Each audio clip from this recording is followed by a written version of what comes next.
ಬೇಕಾಗಿರುವುದು ಸ್ವತಂತ್ರ ಧ್ವನಿ. ಆ ಸ್ವತಂತ್ರ ಧ್ವನಿ ಉಳಿಸಲು ನೀವು ಮಾಡಬೇಕಾದದ್ದು ಇಷ್ಟೇ. ಅದೇನಪ್ಪಾ ಅಂತಂತಂದ್ರೆ ನಿಮ್ಮ ಕೈಲಾದಷ್ಟು ಸಹಾಯ ಈ ಚಾನಲ್ಗೆ ಮಾಡಿ ಹಾಗೂ ನಿಮ್ಮ ಧ್ವನಿಯನ್ನು ಕಾಪಾಡಿಕೊಳ್ಳಿ.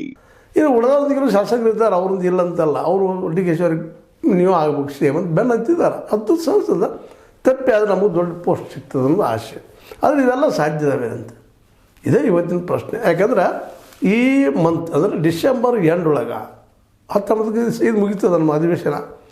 ಅದಕ್ಕೆ ಬರೋದು ಮೀಟಿಂಗ್ಗಳಿದ್ದಾವೆ ನಮ್ಮ ರಾಹುಲ್ ಗಾಂಧಿ ಅವ್ರ ಜೊತೆಗೆ, ಹೈಕಮಾಂಡ್ ಜೊತೆಗೆ ಹೋಗಿ ಮಾತಾಡೋದಕ್ಕೆ ಇಬ್ಬರನ್ನು ಕರೆದಿದ್ದಾರೆ. ಬರಪ್ಪ ಬಂದು ಮಾತಾಡೋದು ಬರ್ರಿ ಅಂತೇಳಿ. ಅಂದ್ರೆ ಇಬ್ಬರು ಒಂದೇನೋ ಅಂಡರ್ಸ್ಟ್ಯಾಂಡಿಂಗ್ ಮಾಡುವಂಥ ಕೆಲಸ ಮಾಡ್ತಾಯಿದ್ದಾರೆ ಹೈಕಮಾಂಡ್ದವ್ರು. ಮತ್ತು ಕಾಂಗ್ರೆಸ್ಸು ತರದ ಚಿಂತೆ ಅದ. ಕಾಂಗ್ರೆಸ್ ಉಳಿಬೇಕಲ್ರಿ, ಉಳಿಬೇಕಾದ್ರೆ ಇವರಿಬ್ಬರು ಉಳಿಬೇಕಾಯ್ತಾರಲ್ಲ. ಇವ್ರನ್ನ ಯಾರನ್ನೂ ಬಿಡುವಂಗಿಲ್ಲ ಇಬ್ಬರನ್ನು.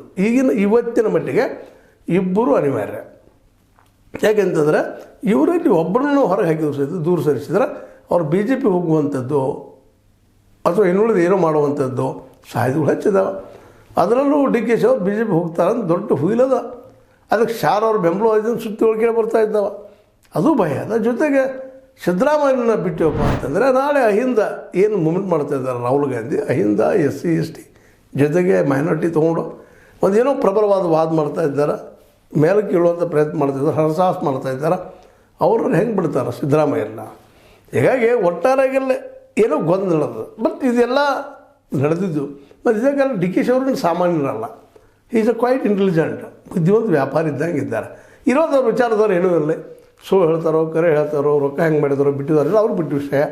ಆದರೆ ಇಲ್ಲೇ ಡಿ ಕೆ ಶಿ ಅವರು ಇವ್ರ ಮನೆಗೆ ಹೋಗಿದ್ದಾರೆ ಅಂದರೆ ತಮ್ಮ ಸ್ವಾಭಿಮಾನ ಬಿಟ್ಟು ಹೋಗಿದ್ದಾರೆ ಅಂದರೆ ಏನೋ ಒಂದು ಕಾರಣ ಹೋಗಿದ್ದಾರೆ. ಅವ್ರು ಭೇಟಿ ಆಗಿದ್ದೀವಪ್ಪ ಅಂತ ಹೇಳ್ಬೇಕಾಗಿರ್ಬೋದು, ಮತ್ತೇನೋ ಆಗಿರ್ಬೋದು.